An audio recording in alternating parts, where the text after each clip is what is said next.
এটা ঠিকই ছাদ পিকনিক যে কোনো সময় করা যেতেই পারে, কিন্তু ছাদ পিকনিকের উপযুক্ত সময় হলো ঠিক এখন, যখন প্রচুর ঠান্ডা পড়ে আর ছাদেও বেশ কড়া রোদ লাগে। সেই রোদে বসে খাওয়ার যে মজা, বাড়ির সবাই মিলে, এই মজাটা কিন্তু সত্যিই একদম আলাদা রকম। ছাদ পিকনিক বলে কথা, সবাই একসাথে, নানা রকম সবজি হয়েছে, নানা রকম তরকারি, আর ওই যে ছাদে বসে খাওয়া, যে বেশ পিকনিক একটা মুড থাকে, দারুণ লাগে। আমি জানি আমার মতন অনেকেই ছাদ পিকনিক করতে ভালোবাসে এবং খেতেও ভালোবাসো। তো যাই হোক, হ্যালো বন্ধুরা, welcome back to my YouTube channel. আশা করি তোমরা সবাই খুব ভালো আছো। আমার নতুন আর একটি ব্লগে তোমাদের সবাইকে স্বাগত জানাই। বেশ রোদ রোদ লেগেছে বলে ছাদ পিকনিকটা বেশ জমে উঠেছে। আর আমাদের এখানটায় নানা রকমের মাছ পাওয়া যায়। কারা কারা খেয়েছো এই সাদা লম্বা লম্বা মাছটা, অবশ্যই কমেন্টসে জানিও। এই মাছটা আমার ভীষণ পছন্দের একটা মাছ, আমরা চলতি ভাষায় রূপা পাটিয়া বলি। ইলিশ মাছ তো আছেই, আর আমাদের এখানটায় কিন্তু সমুদ্রের অনেক ধরনের, অনেক ভ্যারাইটির মাছ পাওয়া যায়। আর নিজে বাজারে গিয়ে দেখলে তো মানে নিজের পছন্দ মতন মাছ আনতেই পারা যাবে। তো ইলিশ মাছ তো আছেই, তার সাথে রূপা পাটিয়া আছে, তার সাথে ভোলা মাছ, রাঁজি মাছ, চিংড়ি মাছ। চিংড়ি মাছের কিন্তু নানা রকম ধরন আছে, মানে বাগদা চিংড়ি, গলদা চিংড়ি, ওগুলো তো ছেড়েই দিলাম, ওগুলো তো আছেই, কিন্তু ছোটোর দিকেও কিন্তু একদম ছোট ছোট চিংড়িও পাওয়া যায়, সেটাও দারুণ লাগে খেতে। নানা রকম ভ্যারাইটি থাকে, পাবদা আছে, মানে মাছের শেষ নেই, অনেক রকম ভ্যারাইটি, যার জন্য ওই রুই কাতলাটা আর খেতে যেন ইচ্ছে করে না। এখানে ভোলা মাছটাও দেখো, এত বড় ভোলা মাছ, মানে নর্মালি আমরা ভোলা মাছ যত বড় দেখি তার থেকে কিন্তু এখানটা বিশাল বড় ভোলা মাছ। তো যাই হোক, বাড়িতে যখন সবাই একসাথে থাকে তখন যতই দুঃখ কষ্ট থাক সবটাই যেন আমরা একটু ভোলার চেষ্টা করি। বাবার ভীষণ শরীর খারাপ, তা সত্ত্বেও বাবা কিন্তু নিজের হাতে আমাদের জন্য ডিম টোস্ট বানিয়ে দিচ্ছেন। বাবা নিজেই বললেন যে আমি বানিয়ে দিচ্ছি, অথচ বাবার ভীষণ শরীর খারাপ। তো যাই হোক, প্রথমে ব্রেডটাকে সেঁকে নিয়েছেন আর তারপরে বেশ সুন্দর করে নিজের হাতে বানিয়ে খাওয়াচ্ছেন। এটাই আমাদের কাছে সবথেকে মানে একটা ভালো লাগার জায়গা, যে সবাই মিলে একসাথে। আবার কবে দেখা হবে ওটাই একটা বড় মানে প্রশ্ন থাকে, কারণ আমরা যে যার সবাই বাইরে থাকি। তো আবার সবাই মানে সব এক এক প্রান্তে থাকে, তো সেখান থেকে সবাই আসবে তারপরে দেখা সবার সাথে, ওটা একটু অনেক সময় মুশকিল হয়ে যায়। যেমন আমি গেলাম প্রায় 1.5 বছর পরে, তো আমি আবার কবে যাব সেটাই ঠিক নেই। তো ওগুলো তো চলতেই থাকবে, যার যেমন সময় হবে সে সেরকম আসতে থাকবে। কিন্তু এই যে ছাদ পিকনিকের ব্যাপারটা, এটা কিন্তু খুব সুন্দর একটা জিনিস। তবে হ্যাঁ, অনেকে কিন্তু বাইরেও পিকনিক করে, তো আমরা কিন্তু বাইরেও একটা পিকনিক করব, সেটা হচ্ছে বলেই দিই তোমাদেরকে, সেটা হচ্ছে দীঘাতে।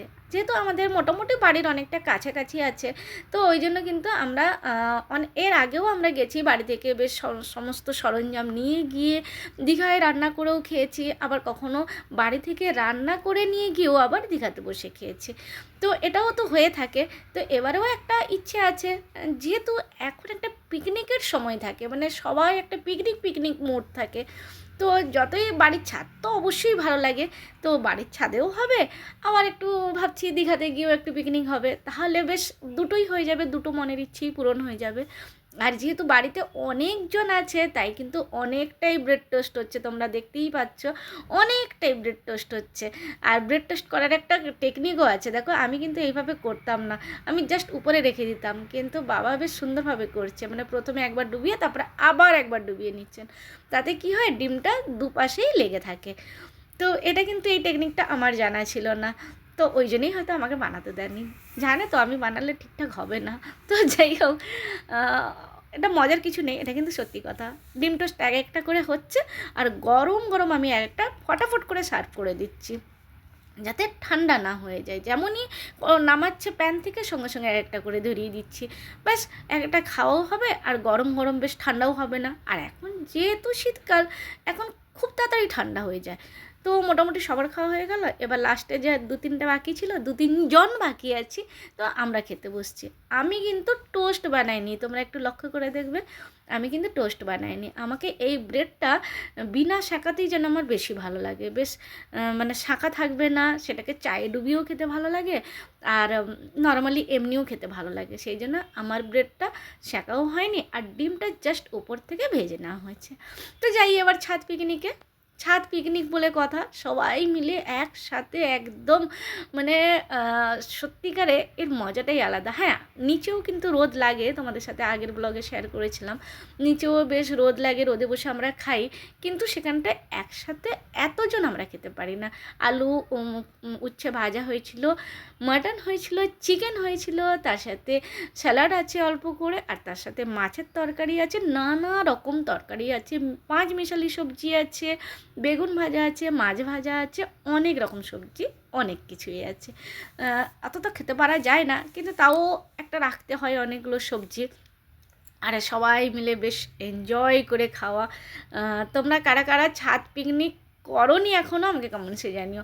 করনি এই জন্য বললাম, কারণ আমি জানি ম্যাক্সিমামই ছাদ পিকনিক বা নর্মাল পিকনিক করেছে, যেখানেই যেমনই হোক, সেটা বন্ধুর বাড়িতে হোক, সেটা কোনো ঘরের ছাদে হোক, বা সেটা বাইরে কোথাও হোক। কিন্তু কারা কারা করনি সেটা আমাকে জানিও। প্রচুর ঠান্ডা পড়েছে, কিন্তু প্রচুর ঠান্ডা, যেহেতু চাদর সোয়েটার পরে কাজ করা যায় না, আর সবথেকে বড় কথা রোদে বসে আছি, তো ওই জন্য ঠান্ডাটা হলেও এতটা ঠান্ডা লাগছে না।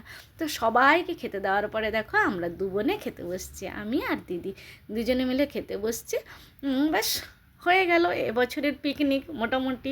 যদি দীঘায় গিয়ে আবার পিকনিক করি সেটা তো তোমাদের সাথে শেয়ার করবোই। আর এত সুন্দর একটা ফুলের বাগানের কাছে এসছি, আমার থেকেও লম্বা এত ফুলের বাগান, আর সেখানটায় ভিডিও বানাবো না সেটা তো হতেই পারে না। এখন মোটামুটি মোবাইল হাতে আছে মানে ফটাফট কোথাও না ফটো, কোথাও ভিডিও, এইসব তো তুলতেই থাকি। তো সেরকম আমিও দু চারটে তুলে নিলাম ফটো ভিডিও, তোমাদের সাথে শেয়ার করে নিচ্ছি। বাই বাই, টাটা, সবাই খুব ভালো থাকে। এটা আমাদের মন্দিরটাও কত সুন্দর। আর আমি একটু গেছিলাম পুজো দিতে, সেই জন্য চন্দন লাগানো আছে বেশ সুন্দর করে। তারপরে ভাবলাম একটু ভিডিও তুলি আর ভিডিওটা তোমাদের সাথে শেয়ার করি। আর আমাদের এই যে গোলাপ ফুলটা কিন্তু খুব সুন্দর সুগন্ধ দেয়। তো যাই হোক, টাটা বাই বাই, সবাই খুব ভালো থেকো আর খুব এনজয় করো।